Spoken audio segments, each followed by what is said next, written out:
CZ-45, Vzor 45. The CZ-45 originated in Czechoslovakia in 1945 and is credited to František Miska and Jan Kratochvíl. Production traces through Česká zbrojovka Uherský Brod.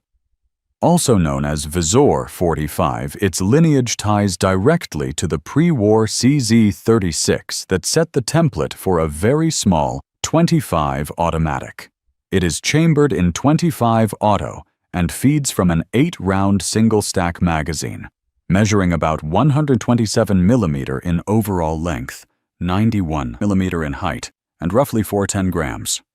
Internally, it is a simple blowback pistol with a heavy double-action trigger pull and a Browning-style barrel mounting lug. Post-war manufacture emphasized speed and economy.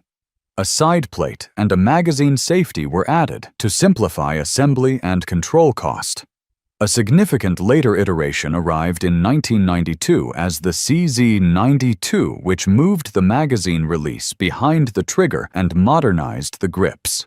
U.S. law shaped its commercial footprint. The 1968 Gun Control Act blocked import of the CZ-92 opening space in the American market for a near copy marketed domestically as the Intratec Protec. Users learned to avoid dry firing because the extractor doubles as the firing pin retainer, and the firing pin itself can be brittle. Breakage risks a lost pin. As a type, it represents the classic pocket pistol trade-off: extreme concealability and low cost balanced against limited cartridge power and some durability compromises. Beretta 21A Bobcat. The Beretta 21A Bobcat was designed and built for the U.S. market, entering production in 1984 at Beretta USA's Accokeek, Maryland plant. The name Bobcat covers 22 LR and 25 auto versions. Both are firmly in the ultra-compact class.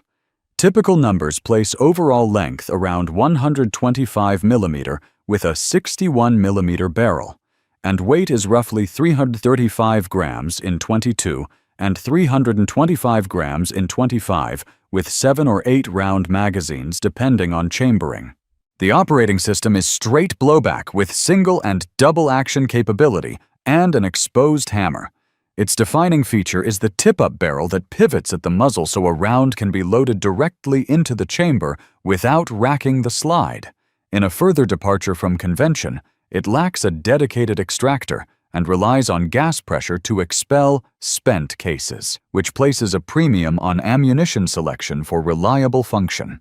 Ejection follows a distinctive path upward and rearward, rather than to the side, affecting how malfunctions are cleared on the range. Safety provisions are layered: a frame-mounted thumb safety that also locks the slide, a half-cock notch on the hammer, and an inertia-type firing pin. As a package, it compressed practical deep concealment features into a very small pistol and carved out a durable niche among pocket autos. Beretta 30-032 Tomcat. Beretta introduced the 30-032 Tomcat in 1996 as a purpose-built pocket pistol for deep concealment. It is a 32 auto design measuring about 4.9 inches in overall length with a 61 mm barrel and a weight near 14 ounces. Capacity is 7 rounds in a detachable magazine. The Tomcat sits alongside the Bobcat, but ups the chambering and frame size slightly. Mechanically, it is a simple blowback pistol with single and double action operation and the family's signature tip-up barrel, allowing direct chamber loading without working the slide. Construction pairs an aluminum alloy frame with a steel slide and barrel, with the inox model offering stainless steel and a short-lived titanium frame variant appearing briefly. Beretta's documentation cautions against ammunition exceeding roughly 130 foot-pounds of muzzle energy. Loads hotter than that can crack the frame over time. Like the Bobcat, the Tomcat omits a conventional extractor and relies on blowback energy to eject cases. Disassembly needs care because removing the barrel completely or mishandling the safety's spring retention behind the grip panels can damage parts.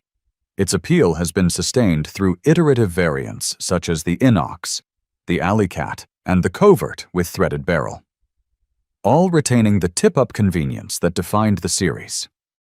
Beretta 950 Jetfire Minx. The Beretta 950 family spans 1952 to 2003, with production in Italy, then Brazil, and finally the United States. The 25 Auto version was marketed as the Jetfire and the 22 Short variant as the Minx. In objective terms, it is very small, about 120 mm long, 87 mm high, 23 mm wide, and approximately 280 grams, with 20 magazines holding 8 rounds and the 22 taking 6. The tip-up barrel permits an extra round to be placed directly in the chamber. It is a simple blowback, single-action pistol built around an aluminum alloy frame with a carbon steel slide and barrel. Early 950-950B guns omitted an external safety and relied on an inertial firing pin. Post-1968, 950BS pistols added a left-side thumb safety. The design intention was to provide a deep concealment backup for undercover officers and licensed carriers in an era when very small automatics were common duty companions. The 22 Short Minx was not marketed as a defensive option. The model's unconventional extractorless setup means a dud round is removed by tipping the barrel, and the short slide stroke can pinch the hand if the grip rides high. In trade, the little pistol delivered low weight, modest bulk, and straightforward handling with the tip-up system. Its long production span across continents shows how a compact, mechanically simple pattern suited to 25 Auto remained useful for decades. Colt Model 1908 Vest Pocket. John M. Browning designed the Colt Model 1908 Vest Pocket, and Colt manufactured it from 1908 to 1948 with a wartime pause. It is a true pocket automatic in 25 Auto with a 6-round magazine, measuring about 4.5 inches overall, wearing a 2-inch barrel, and weighing roughly 13 ounces. The form factor was explicitly intended for vest pocket carry and discreet personal protection. The mechanism is hammerless, striker-fired, and single-action, with fixed iron sights.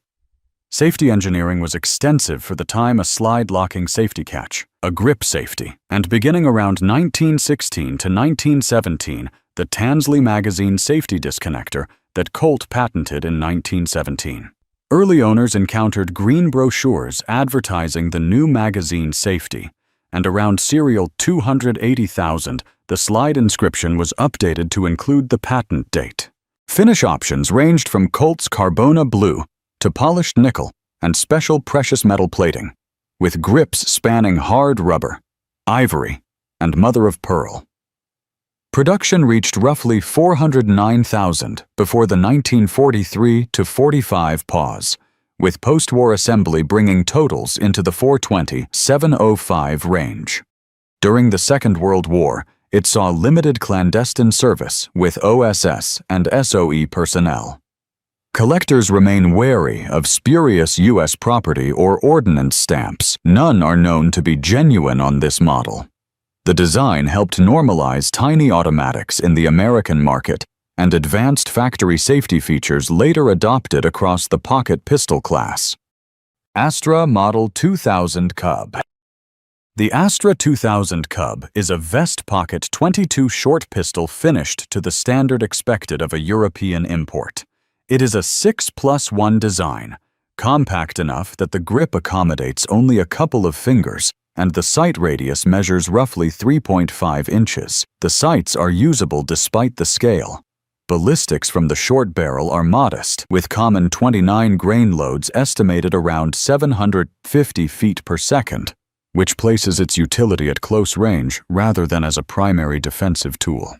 Despite its size, the Cub offered controllable handling at short ranges, thanks to minimal recoil and a compact sighting plane.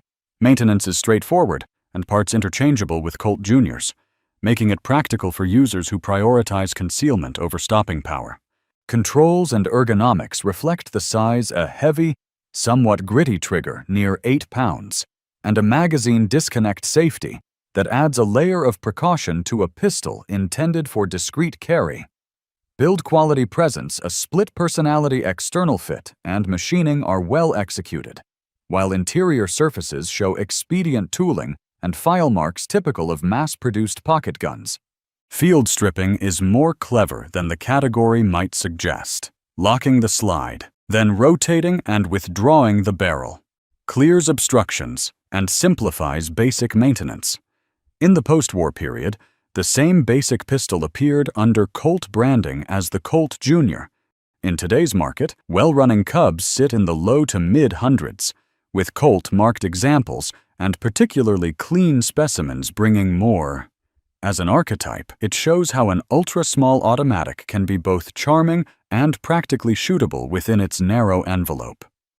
Seecamp LWS series. Seecamp's pocket pistol line began with LWS Seecamp Company, founded by Ludwig Louis Wilhelm Seecamp in 1973, with full-scale pistol production starting in 1981. Ownership transitioned to Wally Precision in 2014. The family includes the original LWS 25, the most widely adopted LWS 32, and the later LWS 380, introduced in 1999. All share ultra-compact dimensions with barrels around 2.06 inches and unloaded weights near 11.5 ounces. Capacities run 7 rounds in 25, 6 in 32, and the 380 variant shares the 32's footprint. Seecamp designs emphasize mechanical simplicity and tight tolerances, robust springs, precise machining, and a compact feeding geometry that yield reliable function in pocket carry. While limited sights and fixed grips force operators to accept point and shoot ergonomics in exchange for concealability, every model uses a double-action-only trigger, designed to cock and release the hammer on each pull with consistent travel.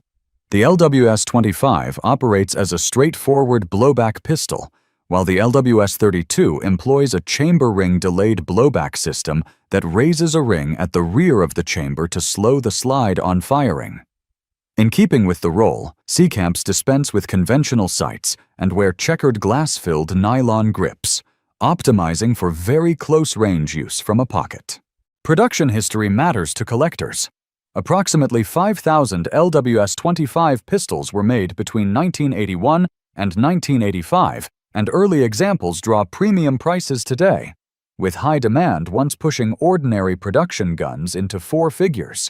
The combination of a patented spring system, careful miniaturization, and a deep carry focus influenced later locked breech pocket pistols and prompted near clones and direct competitors. Within the genre, the LWS family set expectations for reliability from a genuinely tiny package. Smith & Wesson Model 61 Escort. Smith & Wesson produced the Model 61, often called the Escort or Pocket Escort, between 1970 and 1973. It is a US-made 22 LR blowback pistol that arrived specifically to fill the gap created by post-1968 import restrictions on small foreign pocket automatics. Layout traces to the Piper Bayard pattern scaled to an American commercial context. Typical numbers show a length of about 42 inches, weight around 14 ounces, and a 5-round single-stack magazine. The Model 61 demonstrated the difficulties of rapid domestic production.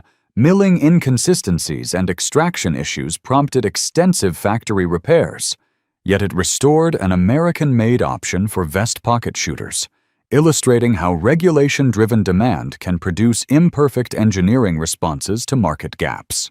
The model's production run reached approximately 438 pistols. Early manufacturing teething caused reliability problems that translated into a significant factory repair and replacement burden.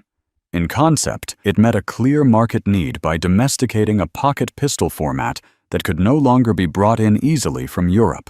Placed in context with its contemporaries, it provided a homegrown route back into the vest pocket niche at a time when demand had not vanished, but supply was constrained by regulation.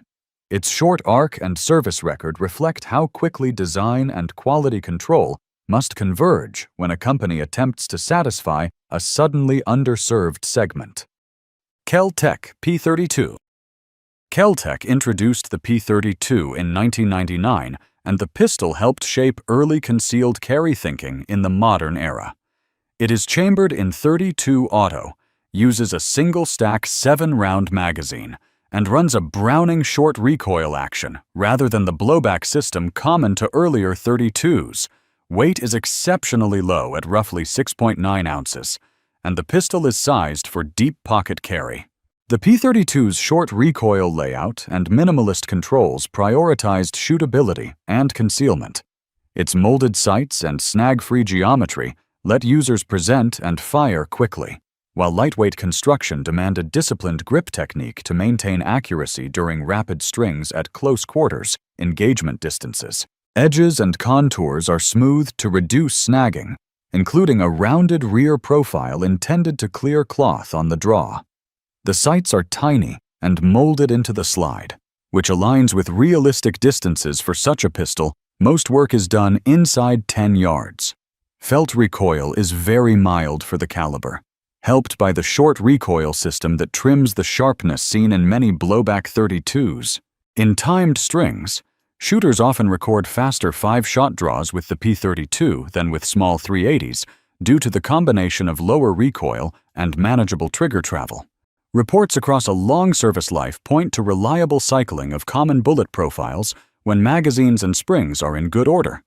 As a design, it traded raw power for carry comfort and controllability and paved the way for a wave of similar-size pistols in larger chamberings. FN 1906 Baby Browning.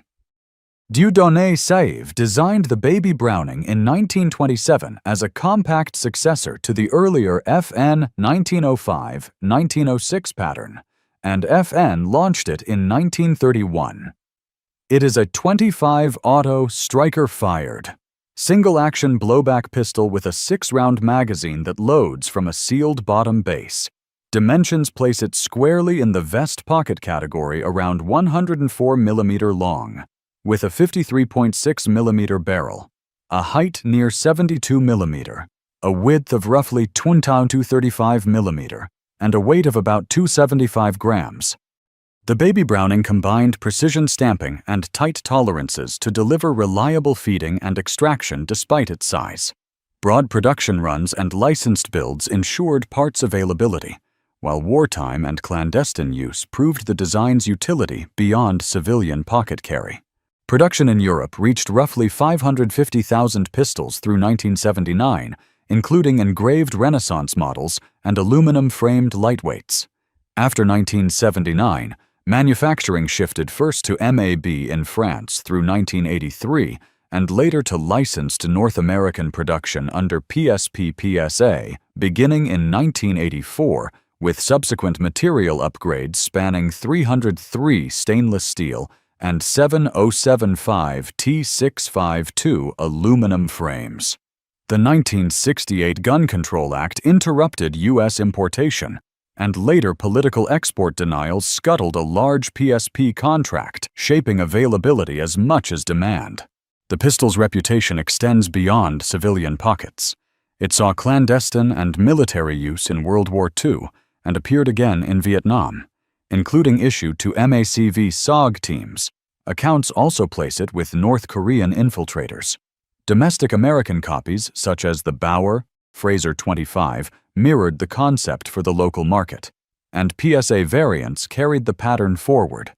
The Baby Browning's durability as a concept rests on refined execution of a very small automatic that remained useful to both ordinary carriers and specialized users across decades. We appreciate you taking the time to watch our video. If you enjoyed it, please give it a thumbs up, share it with fellow firearm enthusiasts, and consider subscribing for more content like this. Thanks for watching.